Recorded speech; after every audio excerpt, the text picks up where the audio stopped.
नमस्कार, मैं doctor Sushil Kumar Singh, director प्रयास आईएएस। आज हम लोग बातचीत करेंगे ऑप्शनल सब्जेक्ट को लेकर, जो यूपीएससी में एक नए नए प्रतियोगियों के लिए चुनौती रहती है कि इसका चयन कैसे करें, क्या सिलेक्शन का दर है और किस तरीके के संसाधनों का उपयोग करें। बहुत ही छोटे समय में हम लोग एक ब्रीफ चर्चा, एक संक्षिप्त कसरत चर्चा करेंगे। हमारे साथ प्रयास आईएएस स्टडी सर्किल के हिस्ट्री के फैकल्टी हैं, बहुत सीनियर, मिस्टर एसपी सिंह, जो इन दिनों देहरादून में क्लास ले रहे हैं। और हम लोगों ने एक परिचर्चा इस पर रखा है कि ऑप्शनल सब्जेक्ट के लिए उन प्रतियोगियों हेतु जो नए हैं, कहीं से बेहतर सुझाव नहीं मिल पा रहा, उनको कुछ क्या पता यहाँ से राह मिल जाए। तो एसपी सिंह जी, आपका स्वागत है इस कार्यक्रम जी। बहुत बहुत धन्यवाद सर। और हम लोग बात करें जैसे कि कुछ तो हम प्रश्न भी लेंगे और कुछ उत्तर भी लेंगे और हम भी उत्तर देंगे, ठीक है। तो इसमें हम लोगों ने जैसे ऑप्शनल सब्जेक्ट को लेकर लाइमलाइटेड अगर बात करें, लाइमलाइटेड जनरली कोई भी प्रतियोगी आता है ना तो बात करता है लाइमलाइटेड सब्जेक्ट की। जैसे बोलिएगा सर पॉलिटिकल साइंस, ज्योग्राफी, कभी कोई सोशियोलॉजी भी बोलता है, पब्लिक एडमिनिस्ट्रेशन, हिस्ट्री। तो अगर हम लोग और भी सब्जेक्ट हैं, वैसे साइकोलॉजी है, एंथ्रोपोलॉजी है, हाँ बहुत सारे बाकी सब्जेक्ट लिटरेचर में है, संस्कृत भी है, हिंदी भी है, साइंस के सब्जेक्ट हैं, इंजीनियरिंग के सब्जेक्ट हैं। लेकिन जो जनरली अपनी कोचिंग में भी सारे सब्जेक्ट नहीं हैं, किसी कोचिंग में सारे सब्जेक्ट को कोई पढ़ाता ही नहीं है। लेकिन जहाँ तक हम लोग देख रहे होंगे, आप हिस्ट्री के नाते अगर बात करें तो इतिहास को कितना सुरक्षित ऑप्शनल सब्जेक्ट के तौर पर आप देखते हैं। बाकी कुछ विषयों पर हम भी बात करेंगे। सर ऑप्शनल सब्जेक्ट देखिए, अपने अभी आपने कहा है लाइमलाइटेड क्या है। एक्चुअली सफलता दर से ही जो जिन सब्जेक्ट्स के ज़्यादा रिजल्ट आते हैं, ज़्यादा सूटेबिलिटी होती है, थोड़ा इजी पड़ता है, बच्चों के पकड़ में ज़्यादा आता है, ज़्यादा रिजल्ट आते हैं, ज़्यादा लाइमलाइटेड हो जाता है। तो सारी चाहे लाइमलाइटेड के या हम उसको कह लें कि सबसे ज़्यादा वो विषय जिसको हम लोग चुनते हैं पढ़ने के लिए, तो रिजल्ट ओरिएंटेड ही होता है रिजल्ट के कारण। तो विषयों को चूज करने का एक्चुअली सबसे पहले हम कौन से विषय उठाएं, ये देख करके कि इस विषय का सबसे ज़्यादा रिजल्ट आ रहा है उसको उठा ले, इस विषय का सबसे ज़्यादा रिजल्ट आ रहा है, ये तो परसेंटेज चेंज होता रहता है हर वर्ष में। ये भी हिस्ट्री के बारे में आपकी हिस्ट्री को लेकर के जो नज़रिया है वो क्या लगता है? ऑप्शनल सब्जेक्ट जैसे स्टूडेंट अगर कहे कि साहब हमको पॉलिटिकल साइंस, पब्लिक हिस्ट्री, इसमें क्या लेना चाहिए, क्योंकि हिस्ट्री कहें तो उसमें क्या ऐसा करेक्टिव एनालिसिस? सर मेरे सामने अगर ये प्रश्न आए कि जैसे कोई स्टूडेंट पूछे सर हम क्या विषय चूज करें और कैसे करें, तो हम तो सबसे पहले ये कहेंगे कि विषय तो वो चूज करो जिसमें या तो तुम्हारी सबसे पहले पकड़ो, जिसको अगर बाद में रिवीजन का बाई द वे मौका ना भी मिले तब भी कम से कम 50 से 60% आप गेन कर लो, आप उसको ले लो, उसके लिए पूछने की जरूरत नहीं। लेकिन अगर आपको लगता है कि विषय को हमें प्रॉपरली सीरियसली फिर से A to Z पढ़ के ही उसको प्रिपेयर करके तब अपियर होना है, तो हमको लगता है कि विषय वो चूज करना चाहिए जो जीएस में सबसे ज़्यादा हेल्प कर सके। विषय हम पढ़ें लेकिन उसके सबसे ज़्यादा जो हेल्प करे वो जीएस में करे। ऐसे में तो पॉलिटिकल साइंस, पब्लिक एडमिनिस्ट्रेशन और हिस्ट्री, ये ज्योग्राफी भी, ये 2-3 सब्जेक्ट ऐसे सब्जेक्ट हैं जो जीएस में बहुत मदद करते हैं। तो चूँकि हिस्ट्री के लिए अगर हम बात करें तो हिस्ट्री भी जीएस में एक बड़ा रोल करता है। फर्स्ट पेपर में तो हिस्ट्री का पूरा सेक्शन है, आर्ट एंड कल्चर फील्ड में भी करता ही करता है।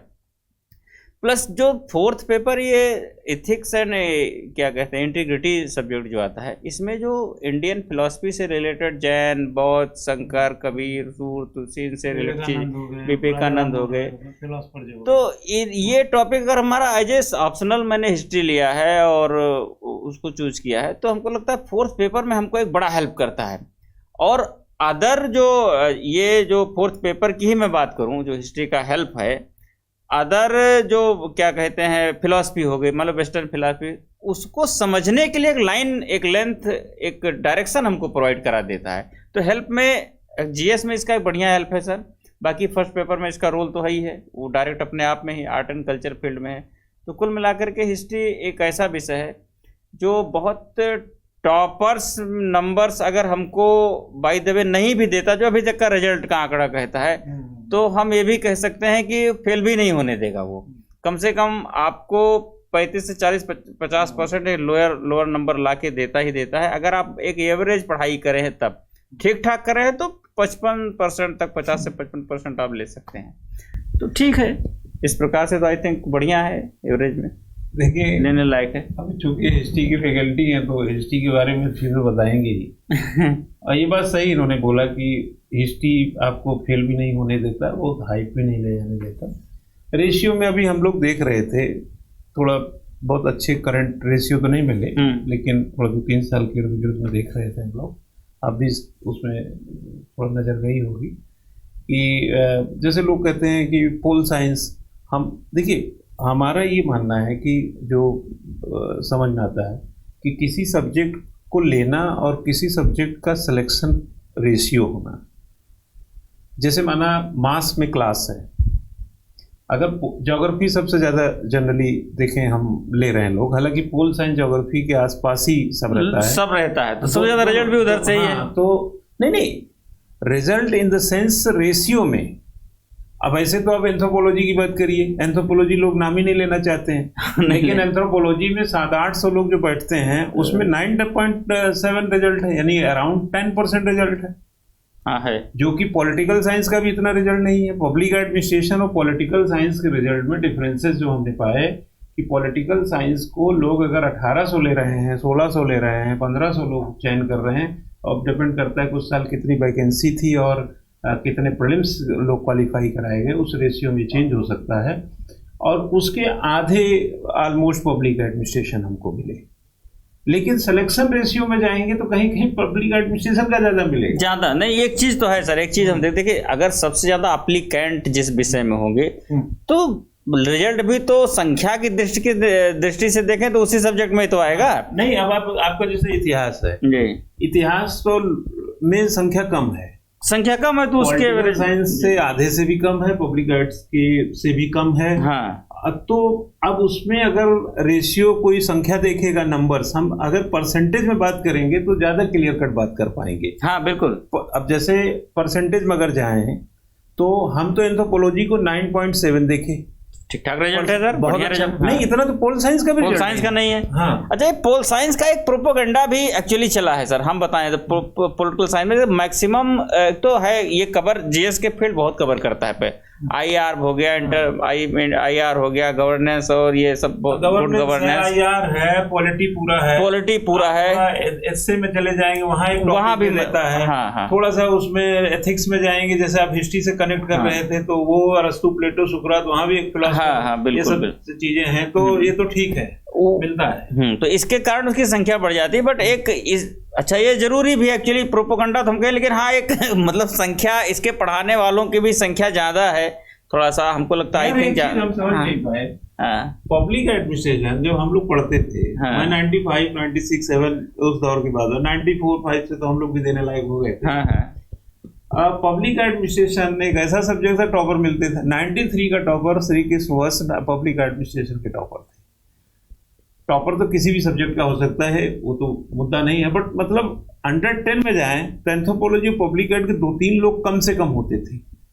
पता नहीं किसने ये छुआ मंत्रा कर दिया कि यार पब्लिक एड हल्का पड़ गया। एक्चुअली पॉलिटिकल साइंस को एक प्रोपोगंडा के तहत लाया गया है, हालांकि वो खराब नहीं है, मैं खराब नहीं कहूंगा, लेकिन इसको लाया गया है सर। मुझे लगता है जो पब्लिक एडमिनिस्ट्रेशन में लोगों की लोकप्रियता तो गिरी है, पब्लिक एड की लोकप्रियता गिरी है इसकी, लेकिन मैं ऐसा मान रहा हूँ कि सिलेक्शन रेशियो में वो बरकरार है।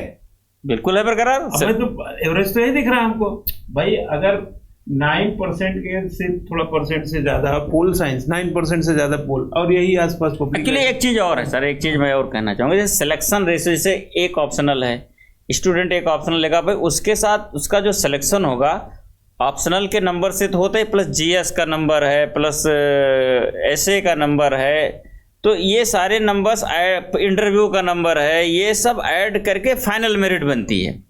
तो उसका जो सिलेक्शन होता है उसमें केवल ऑप्शनल का ही रोल है, ये ऐसा नहीं कहा जा सकता, सारी चीज़ों का रोल है।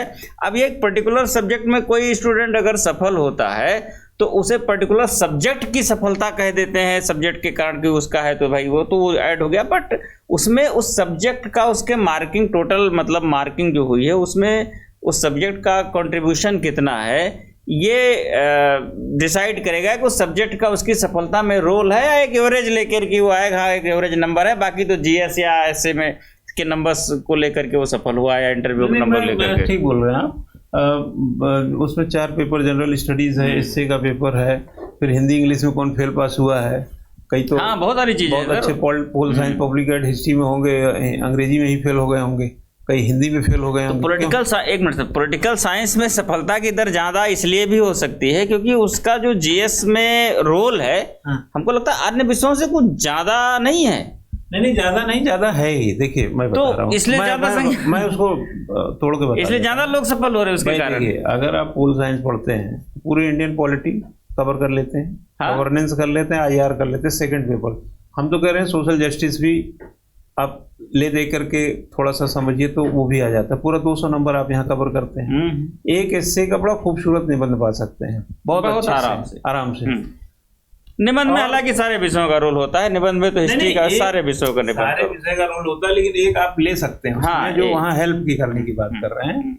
और अगर आप दूसरे फॉर्म में चले जाएं थोड़े से, जैसे इंटरनल सिक्योरिटी में चले जाएं, थर्ड पेपर वगैरह में, थोड़ा वहाँ पे हेल्पिंग हैंड उसका दिखता है, एथिक्स में दिखता है, तो ये बात ठीक है कि उसका स्पैन आप जो अटेंशन है कहा जाए पूरे सिनेरियो में, सिलेबस में यूपीएससी के, वो पॉलिटिकल साइंस का है। लेकिन मैं इसी के पॉइंट ऑफ व्यू से, चूंकि ये मेरा विषय है, तो मैं उसको कैसे छोड़ दूं, पब्लिक एडमिनिस्ट्रेशन कि पब्लिक एडमिनिस्ट्रेशन में आप जाएंगे तो पूरी पॉलिटी जो हमने उसके लिए बताया, बल्कि पॉलिटिकल साइंस पॉलिसी है, तो एडमिनिस्ट्रेशन एग्जीक्यूशन है, तो गवर्नेंस जो है ज़्यादा अच्छे से पब्लिक एड के लोगों का है विषय, होना चाहिए। आईआर वैसे मैं मानता हूँ पॉलिटिकल साइंस का, लेकिन जो पब्लिक एड वगैरह पढ़ा है वो सब जानता ही है। यहाँ लगभग सिमिलर केसेस बनते हैं, पॉलिटिकल साइंस बनते हैं। और पब्लिक एड का 3 टॉपिक आप जाएंगे, एथिक्स में डिट्टो, जो पब्लिक एड के कारण एथिक्स में लोगों को आता है, फिर वही निबंध की बात आती है, सेम टू सेम वही हो जाता है। तो कुल मिलाकर के पब्लिक एड और पॉलिटिकल साइंस का जो चित्र अगर खींचा जाए, खास तौर से सिलेबस के point of view, general studies के, तो दोनों की रीच जो है, दोनों की पहुंच, जहां जहां उसका पहुंच है वहीं वहीं दूसरे की पहुंच है। मात्रा की अगर बात किया जाए तो आधे का अंतर है। अगर पॉलिटिकल साइंस 1500 लोग ले रहे हैं तो इसको 750-800 लोग लेते हैं, लेकिन सिलेक्शन का रेशियो में देखेंगे तो हम दोनों को लगभग समान, लगभग। वैसे अगर देखा जाए सूटेबिलिटी की बात करें तो पब्लिक एडमिनिस्ट्रेशन और पॉलिटिकल साइंस में तो एक्चुअली पब्लिक एडमिनिस्ट्रेशन इजी पड़ेगा। कारण क्या है कि उसका लेंथ बड़ा ज़्यादा है। पॉलिटिकल साइंस का जो सिलेबस है और उसकी जो लंबाई है सर बहुत ज़्यादा है, तुलनात्मक रूप से अगर कहें तो पब्लिक एड से जस्ट डबल पड़ जाता है उसका पूरा क्षेत्र। नहीं, वैसे सिलेबस में देखेंगे तो इंची टेप से नापा जाए तो छोटा पड़ेगा, लेकिन एलोबरेट करेंगे तो जरूर लंबा पड़ेगा, जो आप कह रहे हैं। हाँ। और हम लोग जब पढ़ा करते थे तो हमारा पब्लिक एड एंथ्रोपोलॉजी था, तो हम लोग कहते थे कि भाई, लोग मजाक में कहते थे इंची टेप से नापो तो एंथ्रोपोलॉजी का सिलेबस सबसे छोटा है। हाँ, तब उस टाइम में क्या होता था मालूम है? उस टाइम में एक कंपलसरी फर्स्ट पेपर में होता था, फिजिकल और कल्चर होते थे। तो चूंकि जो बायो के लोग नहीं होते थे वो कल्चर लेते थे, और जो फिजिकल लेते थे, जैसे हम जैसे लोग जो मैथ वाले थे बीएससी में, तो वहाँ पर भी ऑप्शन मिलते थे। बाकी सेकंड पेपर इंडियन ये था, ट्राइबल जो है हमारी जानकारियाँ सब थी, ये इंडियन एंथ्रोपोलॉजी। तो कुल मिला के देखा जाए तो कई सब्जेक्ट इंची टेप से नापने पे छोटे हैं, लेकिन उसको एलोबरेशन उसका बड़ा है, एलोबरेट बहुत है।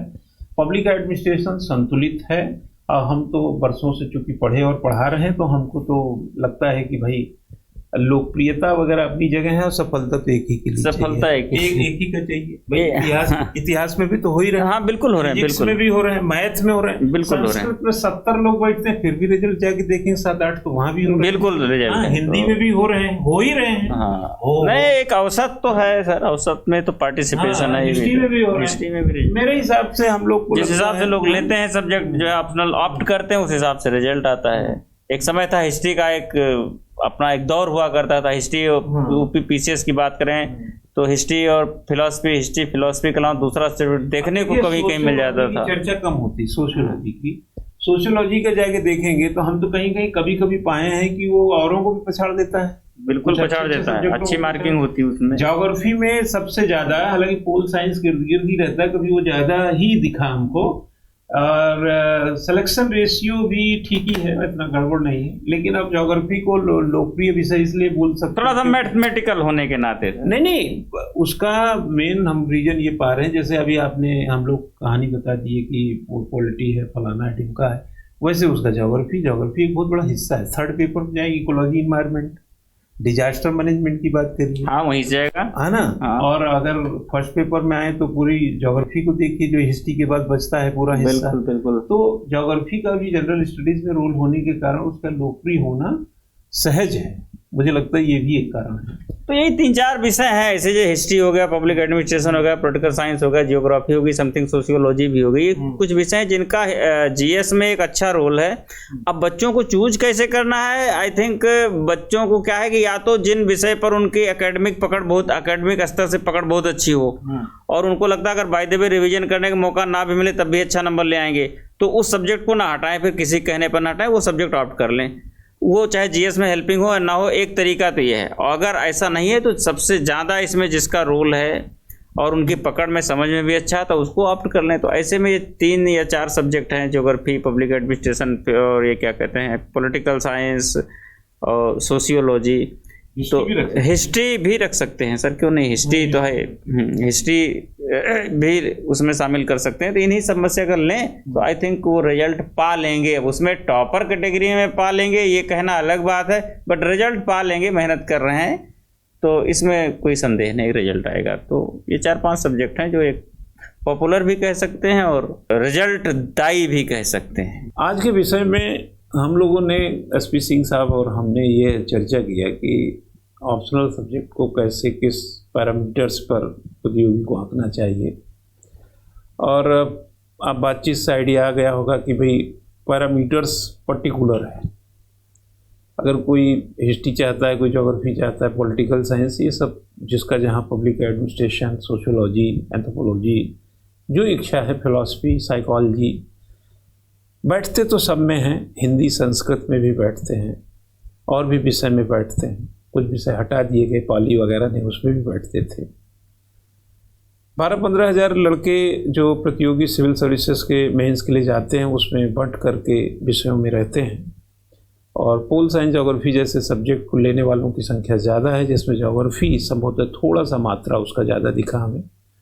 लेकिन सिलेक्शन रेशियो में इतना भी उभार नहीं है कि वो सब कुछ वहीं से हो रहा है। तो जो प्रतियोगी जनरल स्टडीज़ के पॉइंट ऑफ व्यू से ऑप्शनल सब्जेक्ट को कनेक्ट करता है, उसके समय और संसाधन में थोड़ी सी कमी के बावजूद भी वो विषय से पार पा सकता है।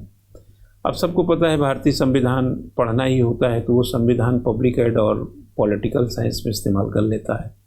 गवर्नेंस भी इस्तेमाल हो जाते हैं एक दूसरे की जगह, इंटरनेशनल रिलेशन है, एथिक्स में कुछ है। इसी तरीके से ज्योग्राफी में जाते हैं तो इकोलॉजी, इन्वायरमेंट थर्ड पेपर में और फर्स्ट पेपर में ये सब चीज़ें, डिजास्टर मैनेजमेंट भी थर्ड पेपर में है।